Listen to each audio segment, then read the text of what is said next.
Hello, my friends. Welcome to me, your host, Christian Watson. It's good to be with you guys today. So again, it's a very slow news day. All week we've been consumed with the GameStop nonsense and a few executive orders that Biden is signing. But I thought to myself today, Christian, why don't you talk about the fact that philosophy can be so influential and even is necessary to have a coherent political understanding? And so I'm going to do that. So I was recently browsing the news, and I came across this article right here with Norway. Over 150 people arrested in the new corona riots in the Netherlands.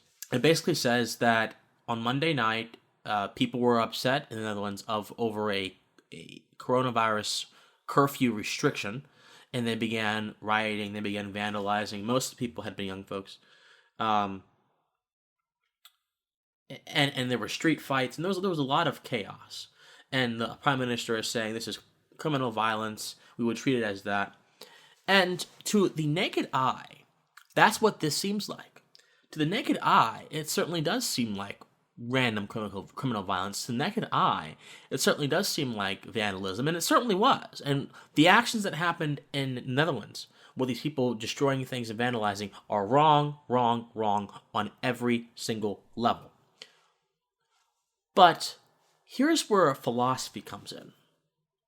The philosopher will look at the situation, and regardless of what their viewpoint or her viewpoint or his viewpoint is, they will examine, okay, where did this come from?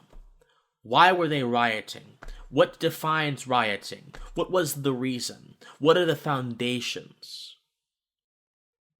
When we can obtain foundational understanding of certain events, we have a better way to evaluate them in the realm of the abstract. Because there is a realm of the abstract, my friends. And that's simply the realm that our mind goes to when we're thinking about things. The realm of the elevated consciousness, so to speak. I don't believe in this collective unconscious nonsense that Jung believed in. I think that's a bunch of collectivistic nonsense which reduces us all to shared experiences. And in all reality, my experience, I don't care how similar it is to yours, is going to be very different than yours, by virtue of the fact that it's my experience. So I don't know about all this collective unconscious stuff. But there is a realm that transcends this one, just on a basic level. Now, I also believe that there's a spiritual realm as well, but that's different. Unless you're a mystic and you believe that the conceptual and the spirit works together, I'm not sure about that. But anyway, anyone who looks at this philosophically will have epistemological questions about knowledge. They'll have metaphysical questions about, the broader universe, questions about the things that are not necessarily perceptible, that guide and control and regulate our universe.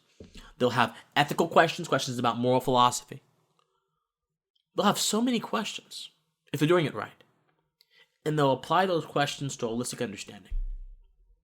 So, let's say that we believe that lockdowns are wrong. And the reaction to curfews and that support lockdowns does not have to be in accordance to what the curfews want you to do.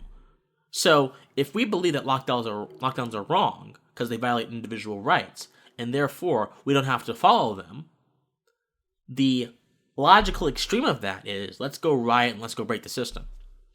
The center or the other side of that is just let's not follow the curfews. Let's go walk. Let's go enjoy life. Let's go be with each other and understand the risk, calculate risk on our own. And if we get punished, so be it. The thing with all this is philosophy can help temper passions. Continence is what Hugo Grotius and a lot of people in ancient Greece wanted us to contain and control our passions. That's what philosophy can help you do. Right? Because if you master your passions, you keep them controlled, and you temper them with an objective understanding of the world, you may still run into trouble, but it'll be good kind of trouble, right? But when you understand the truth that lockdowns are wrong and curfews are bad because they violate your rights, and they really don't even help fight the virus because the virus is a thing that happens all day. The curfews are just very odd because why would you want people not to be out at night when there are less people out at night? It makes no sense on a logical level either. But anyway, you understand that but you don't understand that there's a proper way for you to go about doing things. Philosophy can give you that proper way, regardless of what you believe. If you're a utilitarian, you're not going to go out and hurt people or riot because it causes massive pain. If you're a deontologist, depending on what ideology you are, you may not go out and hurt people or go out and destroy things because apparently that could also violate rights, or it could violate some sort of law. It could go against your duty. If you're a teleological person, you believe in the telos and everything, you could possibly think, okay, this dampens my ability to obtain virtue. Whatever philosophical viewpoints you are, it can help temper your understanding of these things and lead you towards things that may be a little bit more beneficial to your understanding of reality. Now, of course, I believe that deontology is the most beneficial thing to your understanding of reality. In my opinion, that's what I am. But so, philosophy can also explain to us why certain governments proceed forth. So most governments are what we call consequentialists, meaning that they will evaluate actions based on their consequences and their consequences alone. This is what France is doing. As MSN Bloomberg says, France holds off on new lockdown, worries about unrest risk. The French government is delaying an agonizing decision to lock down the country once more, mulling options to slow new variants of COVID-19 as the current curfew is considered insufficient. Again, curfews don't help because the virus is universal. It is in all time periods. It doesn't really help. Anyway, going on. President Macron has asked for additional analysis on the spread of the virus before deciding any new restrictions. Government spokesman Gabriel Attal said after a defense cabinet meeting Wednesday. Maintaining the status quo is unlikely, as the 6 p.m. to 6 a.m. national curfew isn't doing good enough, and a strict lockdown is one option. Now, let's understand, France did a very strict lockdown, Then they had to lift it up because they thought they had beaten the virus. The tourism came in, the virus came back, now they're considering locking down again, or what? So it's interesting. Macron is using a utilitarian idea here to weigh, should I lock people down or not? He's not using an idea of rights. So philosophy helps us understand, okay, how is Macron going about this? Because someone who is against lockdowns may support Macron not locking people down, but I promise you, if you're against lockdowns, you're against lockdowns for a few reasons. And most of those reasons will go back to the fact that we have rights as individuals. That's the American understanding of these things, typically, at least if you're conservative libertarian. So, now, of course, there can be utilitarians who are against lockdowns, but most of the time it's going to be people who have deontological understanding, because their principles are more universal and more consistent. So, a philosophically minded person can see with that pensive fire, oh, Macron is not trying to stay away from lockdowns because he thinks they violate rights, like Kristi Noem did in the Dakotas. No.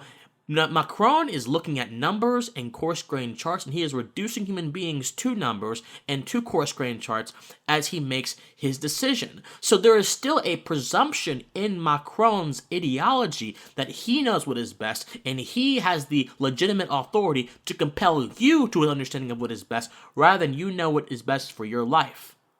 Philosophy helps you understand these things. Because if you just look at this from a detached, non-philosophical viewpoint, and you're against lockdowns, you could say, well, lockdowns, bad, okay, Macron did a good job. But you don't understand, there is an underlying idea, an underlying principle, a conceptual foundation to every single thing. So I leave you with this, my friends. Whenever you look at philosophy with scorn, or you just try to brush it off, understand philosophy is actually critically important. It informs how you look at the world, and it can really teach you how to reach deeper into issues and pull out things from that massive wall of knowledge, those massive currents of knowledge, which currently dictate and dominate our political world.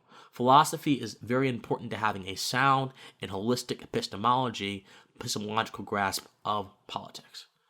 Think on it. As always, my friends, I love you, and please stay pensive. Hey guys, if you enjoy this message, please be sure to support my channel through PayPal. My PayPal is @officialcwatson, as you see on the screen. Any amount helps. Thank you so much, and stay pensive.